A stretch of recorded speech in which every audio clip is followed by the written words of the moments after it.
Você já conduziu uma sessão em que o paciente reconheceu que determinado pensamento causa sofrimento, mas ainda assim parecia relutar em abrir mão dele? Nessas situações, pode ser necessário ir além do levantamento de evidências e convidar o paciente a refletir sobre a utilidade desse pensamento. E é aí que entra a técnica de análise de custo-benefício, também conhecida como vantagens e desvantagens. Mesmo quando o pensamento é parcialmente verdadeiro ou está embasado em evidências, é fundamental questionar, manter-se agarrado a essa ideia. É útil? Quais são os impactos disso no funcionamento emocional e comportamental do paciente? Essa reflexão ajuda a ampliar a perspectiva e estimula a motivação para mudanças cognitivas profundas. Mas antes, seja bem-vinda à comunidade Clínica com Propósito. Eu sou a Ariane Luz, psicóloga clínica, especialista em terapia cognitivo-comportamental, supervisora e empreendedora. E você também me encontra no Instagram, @psi.arianeluz. Algumas situações clínicas requerem mais do que o questionamento da veracidade do pensamento. Exigem uma avaliação das consequências emocionais e comportamentais, tanto a curto quanto a longo prazo. Isso é coerente com o modelo cognitivo da TCC, já que uma das primeiras pistas de que estamos diante de um pensamento desadaptativo é a presença de emoções desconfortáveis. E é natural que os pacientes cheguem desejando inicialmente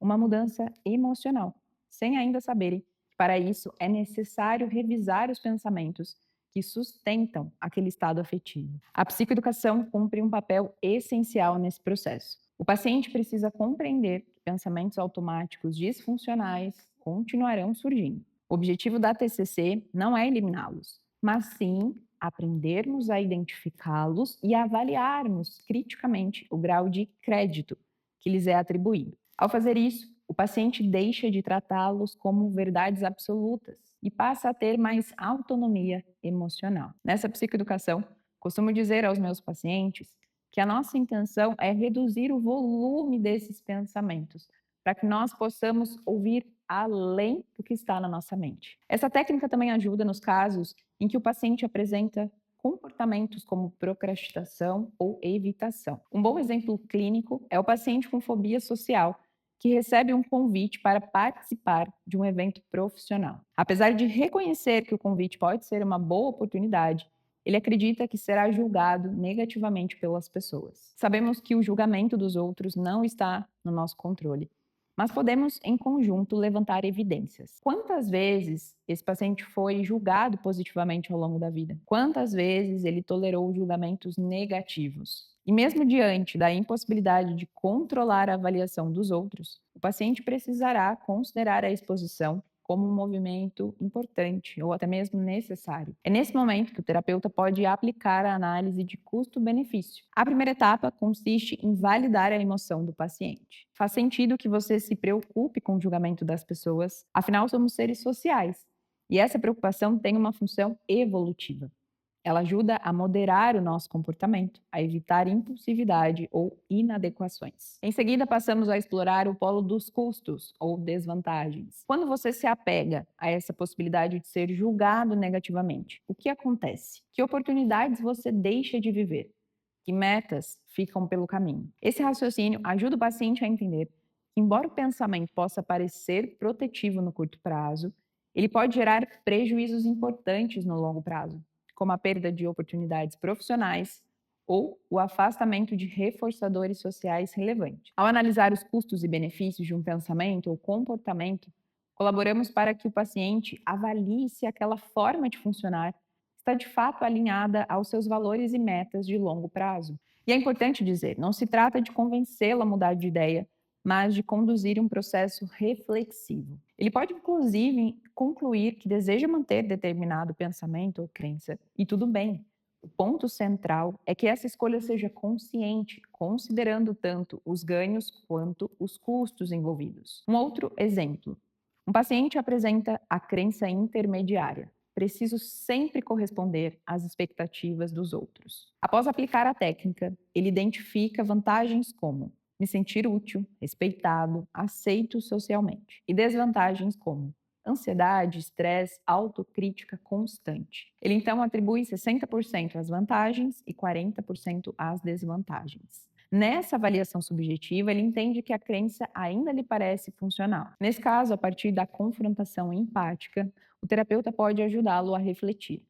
Você se vê disposto a arcar com os custos emocionais de manter essa crença? Como isso está interferindo na sua qualidade de vida e nos seus objetivos? Outro ponto importante: muitos pensamentos e comportamentos desadaptativos trazem reforçadores de curto prazo altamente potentes, como no caso da compulsão alimentar, uso de substâncias ou comportamentos de evitação. A curto prazo, eles aliviam o desconforto, mas a longo prazo podem gerar prejuízos significativos. Para explicar isso ao paciente, uma analogia útil é a dos investimentos.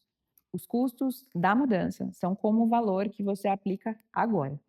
Os benefícios são como os rendimentos que virão ao longo do tempo. E a técnica de análise de custo-benefício pode e deve ser aplicada não apenas aos pensamentos automáticos, mas também às crenças intermediárias e centrais. Isso nos ajuda a compreender como determinada crença pode ter feito sentido em algum momento do desenvolvimento do paciente, mas que, ao permanecer fixado nela, ele pode estar ignorando outras possibilidades de interpretação igualmente válidas e mais úteis para os seus objetivos atuais.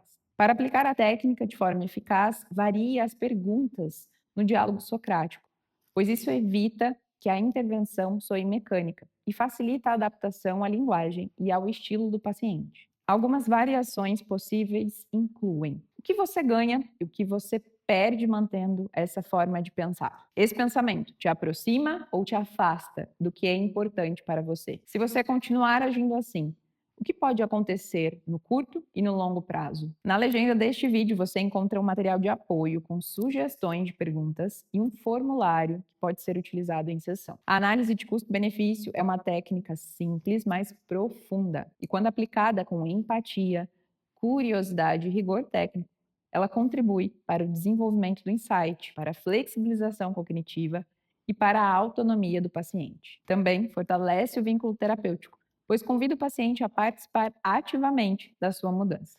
E se você ainda não assistiu aos vídeos sobre as técnicas de levantamento de evidências e seta descendente, recomendo que veja na sequência, pois são estratégias que se complementam no processo de identificação e validação dos pensamentos. Se esse conteúdo contribuiu com a sua prática clínica, curta o vídeo, comente aqui embaixo qual outra técnica da TCC você gostaria de ver por aqui. Cada vídeo aqui é um convite para refletirmos, aprendermos e evoluirmos juntas. Até mais!